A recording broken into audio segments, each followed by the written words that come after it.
We've got, this is the last day of our hearing, so it's an opportunity for us to hear from the last remaining groups. We're spending most of the morning on the New Brighton issues that have been raised. But we're starting with a number of submissions that are unrelated, but obviously very relevant to other aspects of the LTP. So the first person I'd like to bring forward is Helen Nesbit, and Helen's got a team of people which I'm sure she'll introduce to us. I will. Actually, they're going to introduce themselves as we Excellent. go along. Very good. So, firstly, I'd like to thank the councillors for this opportunity to present this submission. I know today is the last day of what must have been a huge 2 weeks listening to a variety of people. I'm here as a parent of 2 daughters who play water polo. I also have other youth here who are involved in the sport. As you are all aware, Christchurch earthquakes had a devastating impact on the Christchurch facilities and its people. QE2 was the home of water polo in the South Island. Since the earthquakes, pool space has been limited to only 10 hours a week at Christchurch semi-temporary water polo hub at Jelly Park. As a parent, I have been heartened by so many parents, officials, past players, and the huge amount of time put into the sport to ensure water polo still existed in Christchurch.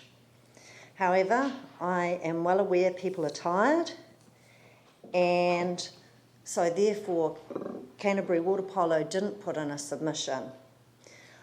They felt that their submission would have no effect. However, I'm an optimist, and I'm sure the councillors will take our submission into consideration. I'd also like you to carefully listen to these young people, as these young people's voices aren't heard very often, and your decisions affect them. They only have a small childhood and youth time, and so it's really important that is taken into consideration when you make your very hard decisions. Thank you. My turn? Yeah. Hi, my name is Natasha Nesbit. I'm year 11 at Burnside High School. I had my first water polo lesson at QE2 a week before the February earthquake. I currently play for Burnside High School and was a member of Whanganui Water Polo Club. Burnside High School is currently allowed only one girls team in the secondary school competition due to the allocated pool time given to secondary school sports. This has an impact on approximately 50 to 70 girls missing out every year on playing water polo. Even though I've represented Canterbury last year, I was one of those players that missed out on this team this year. I was lucky as one of the players injured herself, so I got to play. During the season, I went from not making the team to being in the starting 6. Hi, my name is Kaylee. I live over in Parklands and I've been a water polo player for 4 years. I'm reading this letter from a Year 7's point of view. My name is Lucy Brown and I am 11 years old. I am currently in my first year of intermediate. I have started playing water polo for the first time. I am loving the sport. It is very competitive, good for fitness and a great team water sport. However, with the lack of deep pools in Christchurch, I am only able to play water polo in the winter competition because of limited pool space and time.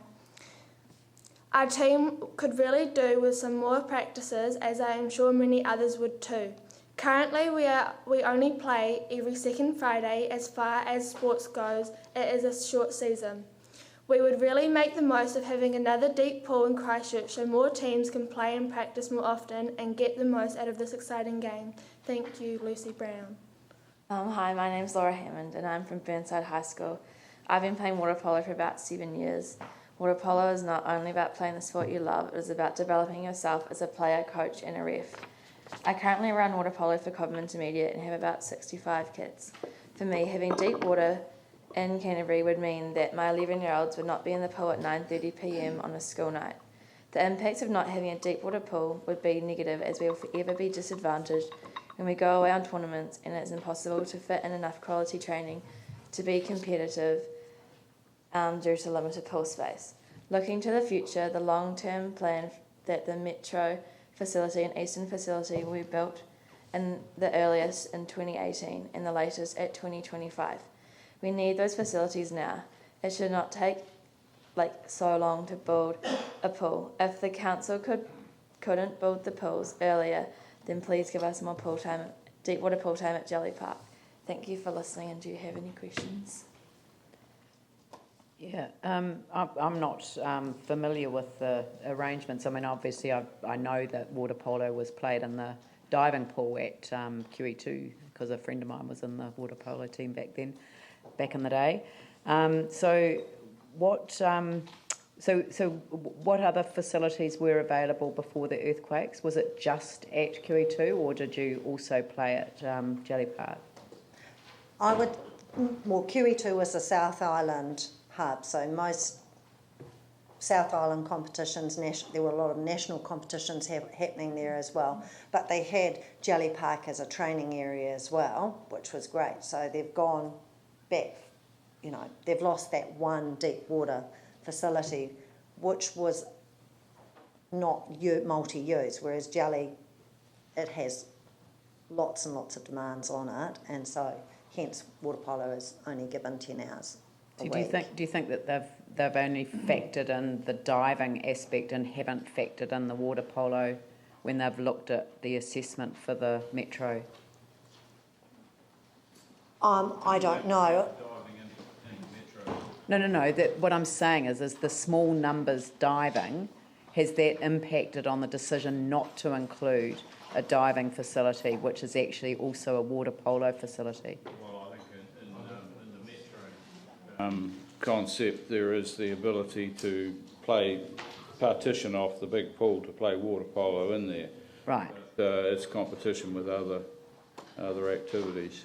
I think that's our understanding. There's no specific 35-metre pool planned anywhere at the moment, and comment, I think that the development of the new complex at QE2 possibly has the ability to add that sort of pool to that complex, which would probably overcome a lot of the short-term problems with water polo and deep water sports. You can see that I don't know the specs and others do. But no, well, the QE2 complex hasn't been scoped entirely yet, but certainly my intention to probably try and get a 35-metre pool, deep water pool in that complex, which would then accommodate water polo. We don't mind where it is. Yeah. We don't mind what it looks like on the outside. We just need, these kids need that deep water area, and there's nowhere in Canterbury. So for competitions, they either have to go down to Dunedin or they're up to Wellington. Right. Were you consulted in any way by the people doing the Metro Sports facility?